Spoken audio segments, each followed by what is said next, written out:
Yahweh visited Sarah as he had said, and Yahweh did to Sarah as he had spoken.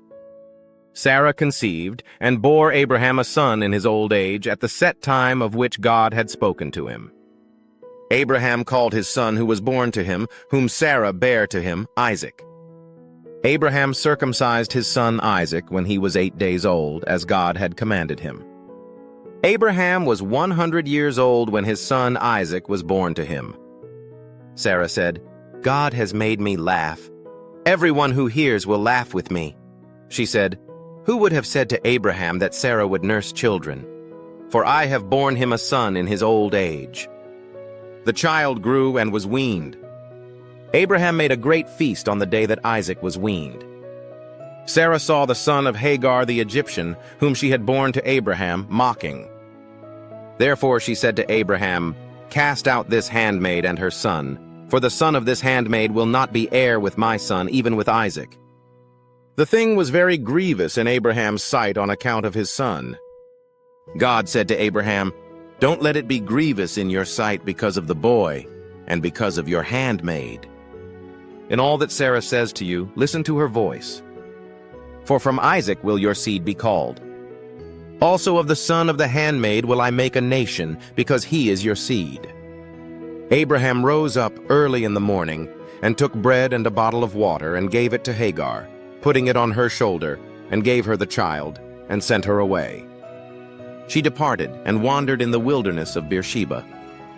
The water in the bottle was spent, and she cast the child under one of the shrubs. She went and sat down opposite him, a good way off, about a bow shot away. For she said, "Don't let me see the death of the child." She sat over against him and lifted up her voice and wept. God heard the voice of the boy. The angel of God called to Hagar out of the sky and said to her, "What ails you, Hagar? Don't be afraid, for God has heard the voice of the boy where he is. Get up, lift up the boy and hold him in your hand, for I will make him a great nation." God opened her eyes and she saw a well of water. She went, filled the bottle with water, and gave the boy drink. God was with the boy, and he grew. He lived in the wilderness and became, as he grew up, an archer. He lived in the wilderness of Paran. His mother took a wife for him out of the land of Egypt. It happened at that time that Abimelech and Phicol, the captain of his host, spoke to Abraham, saying, "God is with you in all that you do.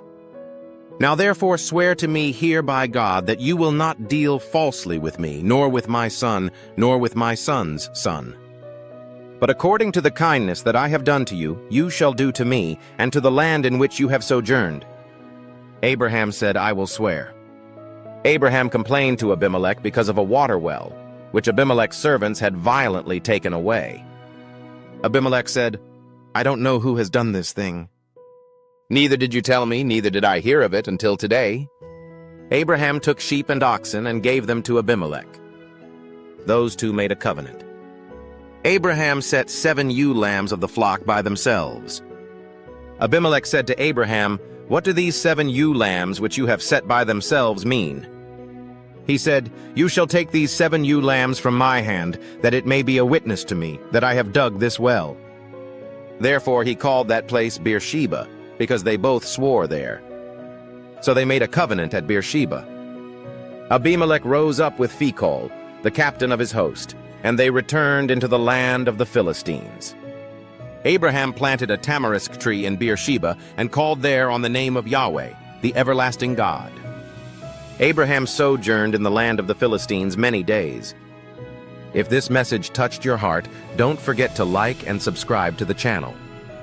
Here you'll find many other inspiring stories from the Bible, told with love and emotion. Turn on the bell to receive each new video and join us on this journey of faith and learning.